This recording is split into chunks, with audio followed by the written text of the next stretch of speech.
நீங்க கவனிச்சிருக்கீங்களா? காலையில எழுந்ததும் நம்ம கை தேடுற முதல் விஷயம் மொபைல் போனை தான். தூங்க போறதுக்கு முன்னாலும் அதே மொபைல் போனை தான் நம்ம யூஸ் பண்ணிக்கிட்டு தூங்குறோம். சிறிது நேரம் நம்ம கனெக்ட் பண்ணக்கூடிய சாதனமா நினைச்சது இப்போ நம்ம பிரெயினையே கண்ட்ரோல் பண்ற லெவலுக்கு போயிடுச்சு. அதிகமான மொபைல் பயன்பாடு நம்ம உடம்புக்கும் மனசுக்கும் என்ன பண்ணுதுன்னு தெரியுமா? ஏன் நம்ம அடிக்ட் ஆகிறோம்? அதனால என்ன பிரச்சனை வரும்? அதிலிருந்து எப்படி வெளியே வரலாம்? அதை பற்றி முழுமையா பார்க்கலாம். Welcome to the daily health Tamil channel. இந்த மாதிரி இன்ட்ரெஸ்டிங் கான்டென்ட்க்கு நீங்க நம்ம சேனலை சப்ஸ்கிரைப் செஞ்சுக்கோங்க. வாங்க வீடியோக்குள்ள போகலாம். நீண்ட நேரம் மொபைல் யூஸ் பண்றதுனால முதல்ல பாதிக்கிறது நம்ம கண்களை தான். ட்ரை ஐஸ் அப்படின்னு சொல்லக்கூடிய கண் வறட்சி, கண் சிவந்து போறது, கண் வலி இதெல்லாம் வந்துடும். சில நேரம் பிளட் விஷன் அப்படின்னு சொல்லக்கூடிய பார்வை மங்கல் கூட ஏற்படலாம். அதோடவே நீங்க கவனிச்சிருப்பீங்க, போனோட நம்ம குனிஞ்சுக்கிட்டே உட்கார்றதுனால கழுத்து, தோள்பட்டை, தலைவலி இதெல்லாம் அடிக்கடி வரும். நம்ம குடும்பத்தோட நண்பர்களோட நேரம் செலவழிக்கிறது எல்லாம் குறைஞ்சிருது. இதனால ரியல் ரிலேஷன்ஷிப்ல ஒரு கேப் வர்றதுக்கு வாய்ப்பு இருக்குது. அது மட்டும் இல்லாம நம்ம ஒரு தனிமையான ஃபீலிங்லேயே உணர்வோம். நம்மளுடைய வேலை நேரத்துல 5 நிமிஷத்துக்கு ஒரு மொபைல் நோட்டிபிகேஷன் வருதுன்னா அதை உடனே செக் பண்றணும்னு சொல்லிட்டு நமக்கு தோணும். இதுதான் போன் அடிக்ஷன் ஆகிறது. அப்படி நம்ம செய்யும் பொழுது நம்மளுடைய கான்சென்ட்ரேஷன் பாதிக்கப்பட்டு மறுபடியும் அந்த வேலைக்கு திரும்பி கான்சென்ட்ரேஷன் வர 10 to 15 நிமிஷம் ஆகுது. இப்படி நாளெங்கும் நடந்து கொண்டே இருந்தா எவ்வளவு நேரம் வீணாகும் தெரியுமா?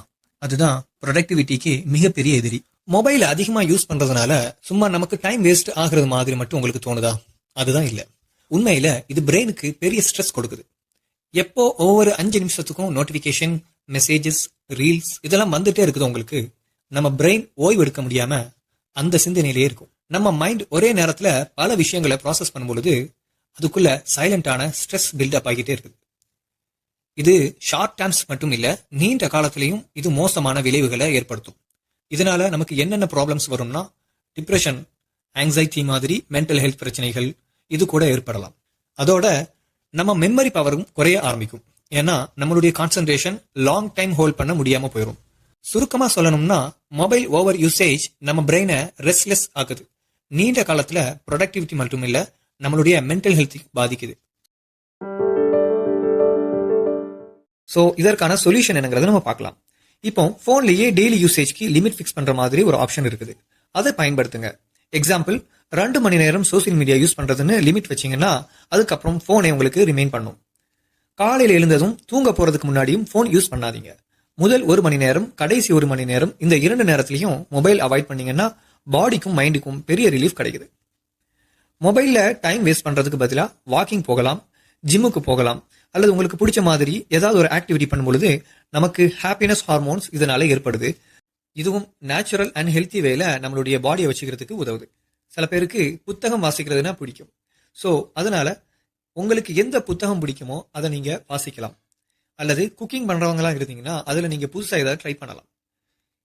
எது இன்ட்ரெஸ்டா இருக்கோ அதுல இன்வால்வ் ஆகும் பொழுது நமக்கு மொபைலுடைய டிபெண்டன்சி குறைஞ்சி நமக்கு ஸ்ட்ரெஸ்ஸும் குறைகிறதுக்கு அது ரொம்பவுமே ஹெல்ப் பண்ணுது. வாரத்துக்கு குறைஞ்சது ஒரு நாளாவது நம்மளுடைய சோசியல் மீடியா அவாய்ட் பண்ணணும். அந்த நாள் புக்ஸ், நம்மளுடைய பிடிச்ச விஷயங்கள் அல்லது ஃபேமிலி இப்படிங்கிற விஷயத்துல கான்சென்ட்ரேட் பண்ணும் பொழுது நமக்கு இதுவும் ஒரு வகையில ஸ்ட்ரெஸ்ஸை ரெடியூஸ் பண்றதுக்கும் போன் யூசேஜை ரெடியூஸ் பண்றதுக்கும் உங்களுக்கு ஹெல்ப் பண்ணுது. இதை தான் டிஜிட்டல் டீடாக்ஸ் டே அப்படின்னு சொல்றாங்க. நீங்க கண்ட்ரோல் பண்ண முடியல அப்படின்னு உங்களுக்கு தோணுச்சுன்னா நீங்க இதற்கான தெரப்பி எடுத்துக்கலாம் அல்லது கவுன்சிலிங் போகலாம். இது தவறு ஒன்றும் இல்லை. இது நம்ம ஃபியூச்சரை காப்பாற்றுறதுக்கு ஒரு ஸ்டெப்பாக தான் இருக்குது. அதிக மொபைல் யூஸ் பண்றதுக்கான காரணம், அதனுடைய பிரச்சனை, அதனுடைய சொல்யூஷன், இந்த 3 இந்த வீடியோல பார்த்துட்டோம். இப்போ நீங்க தெளிவா புரிஞ்சுப்பீங்கன்னு நான் நம்புறேன். உங்களுடைய கருத்துக்களை கமெண்ட்ல தெரிவிங்க. இந்த வீடியோ பிடிச்சிருந்தா லைக் பண்ணுங்க, உங்களுடைய ஃபேமிலி அண்ட் ஃப்ரெண்ட்ஸுக்கு ஷேர் பண்ணுங்க. இது போல இன்ட்ரெஸ்டிங்கான டாபிக்கு டெய்லி ஹெல்த் தமிழ் சேனலை சப்ஸ்கிரைப் செஞ்சுக்கோங்க.